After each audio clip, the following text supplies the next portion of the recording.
जब हम railway station पर खड़े होकर एक लंबा सा इलेक्ट्रिक लोकोमोटिव देखते हैं तो अक्सर हमारे मन में यही सवाल आता है कि बिना डीजल इंजन की आवाज के ये भारी ट्रेन आखिर चलती कैसे है।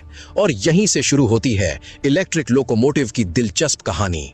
इलेक्ट्रिक लोकोमोटिव की ताकत का असली स्रोत ऊपर लगे ओवरहेड इलेक्ट्रिक तार होते हैं, जिनसे ये सीधे बिजली लेता है।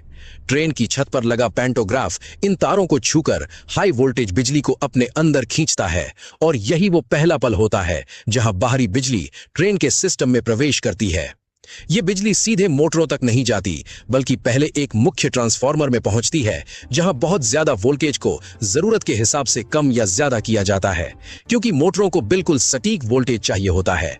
इसके बाद ये बिजली रेक्टिफायर और इन्वर्टर सिस्टम से गुजरती है, जो बिजली को इस तरह कंट्रोल करते हैं कि मोटरों को स्मूथ और लगातार पावर मिलती रहे। अब असली जादू शुरू होता है ट्रैक्शन मोटर्स में, जो पहियों से सीधे जुड़े होते हैं। जैसे ही ड्राइवर कंट्रोल कैबिन में थ्रॉटल बढ़ाता है, ये मोटर्स घूमना शुरू कर देती हैं और वही घुमाव पहियों तक पहुंचकर पूरी ट्रेन को आगे खींचने लगता है। खास बात यह है कि इलेक्ट्रिक लोकोमोटिव में गियर सिस्टम बहुत मजबूत होता है, ताकि धीरे धीरे खड़ी ट्रेन भी बिना झटके के चल सके।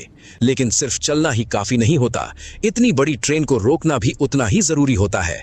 इसलिए इसमें इलेक्ट्रिक ब्रेकिंग सिस्टम लगाया जाता है। जब ड्राइवर ब्रेक लगाता है तो मोटर्स जनरेटर की तरह काम करने लगती हैं और ट्रेन की गति को बिजली में बदल देती हैं, जिसे या तो सिस्टम में वापस इस्तेमाल किया जाता है या सुरक्षित तरीके से डिसिपेट किया जाता है। इसे ही रीजेनरेटिव ब्रेकिंग कहा जाता है। इससे न सिर्फ ब्रेक घिसते कम है, बल्कि ऊर्जा की भी बचत होती है।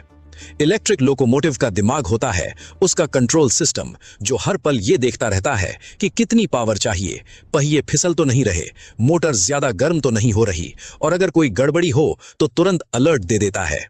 अंदर लगे सेंसर लगातार तापमान, करंट और स्पीड को मॉनिटर करते रहते हैं, ताकि ट्रेन सुरक्षित और कुशल तरीके से चलती रहे। यही वजह है कि इलेक्ट्रिक लोकोमोटिव लंबी दूरी पर भी बिना थके काम कर सकता है।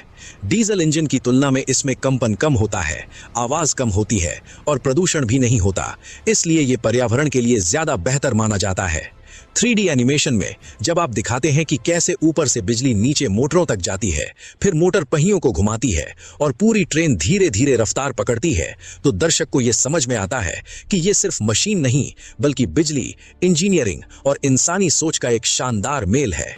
जब ड्राइवर कैबिन में बैठकर एक लीवर को थोड़ा सा आगे करता है और हजारों टन वजन वाली ट्रेन चल पड़ती है, तो यह एहसास होता है कि सही तकनीक के साथ ऊर्जा को कितनी खूबसूरती से कंट्रोल किया जा सकता है। यही कारण है कि आज आधुनिक रेलवे का भविष्य इलेक्ट्रिक लोकोमोटिव में देखा जाता है।